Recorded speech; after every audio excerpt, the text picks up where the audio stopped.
Hi guys, how's it going? So this is Survival Fountain of Youth, a single-player open-world survival adventure set in the stunning landscapes of the Caribbean islands. When you start a new game, you'll notice some customization options.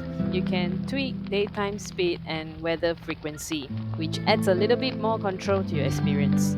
Then there are three survival modes to choose from. We have the tourist mode, no permadeath, and unlimited faintings. Perfect for me.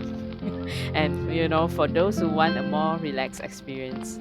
And then we have the Iron Man mode. One fainting and it's game over.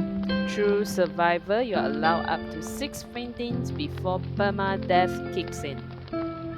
There's also adjustable difficulty level, so it's quite ideal for both casuals and hardcore survival enthusiasts.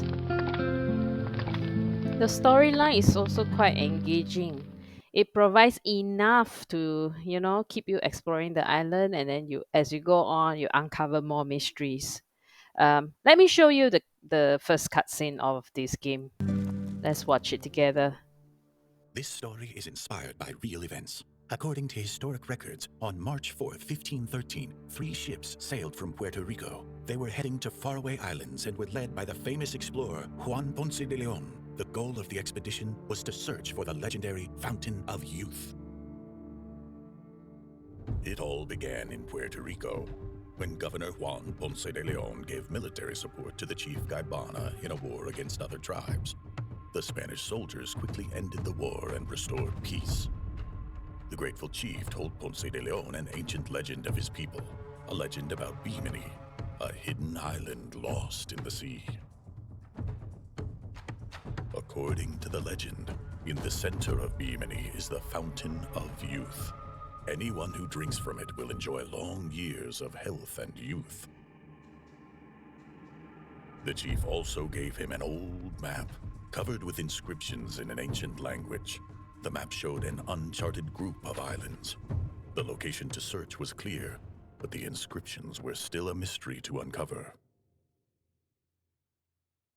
The captain believed in the legend and began to prepare an expedition. The best scientists and sailors of the New and Old Worlds volunteered to join his adventure. A total of 3 ships sailed off: the Santiago, the Santa Maria, and the San Cristobal. Ponce de Leon was sure that the ancient map would lead them to the fountain and bring them fame, wealth, and eternal youth. The voyage to the islands took an entire month. On the 30th day of the journey, the lookout spotted islands up ahead. They were the islands from the map. The expedition was just 1 day from its goal.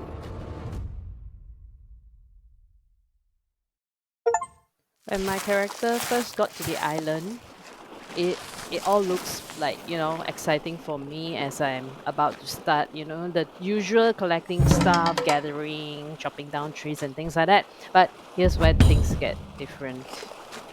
The crafting and resource gathering mechanics here are not your typical survival game fare. Instead of chopping trees, mining rocks, and manually picking up berries, you simply click on an item and the menu pops up. You select the type and quantity of resources you want to collect. Then crafting follows the same menu-driven system, which I feel it destroys the whole immersive experience of a survival game. So that's my complaint. This whole lack of immersive experience is also a recurring complaint among those people who left negative reviews on Steam, and I would have to agree with them. It lacks the hands-on survival experience in the gameplay. Now, what really stands out for me is the graphics. The environment is totally gorgeous. The game does a great job of bringing the Caribbean islands to life. Stunning visuals and intricate details. Look at that. Look at that water. The combat and hunting mechanics are not very great as well. I'll be honest, trying to spear a crab was frustrating. It took me quite a while. I wouldn't say the controls feel clunky, but the aiming just is not, intuitive. So for a survival game where hunting this is gonna play a role, so this could definitely use some improvement. While this is an open world game with plenty to explore, so some may get really excited about it. I know I do. But after like 2 hours of playing, I found myself getting bored.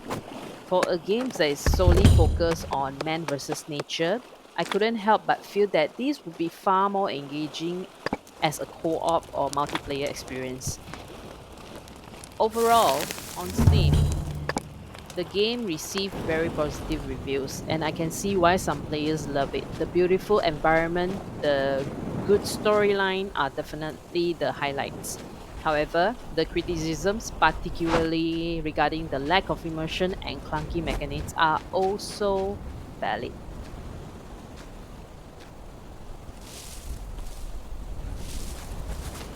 So, will I continue playing Survival Fountain of Youth?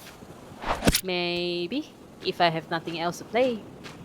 This game definitely has potential. I mean, like, despite the little flaws I mentioned, if you enjoy story driven survival games and if you don't mind a more menu focused experience, just give it a shot. They have this demo version that you can download and try it out before you purchase it. All right. So, thank you so much for watching. Don't forget to like, subscribe, and hit the bell icon for more reviews like this in the future.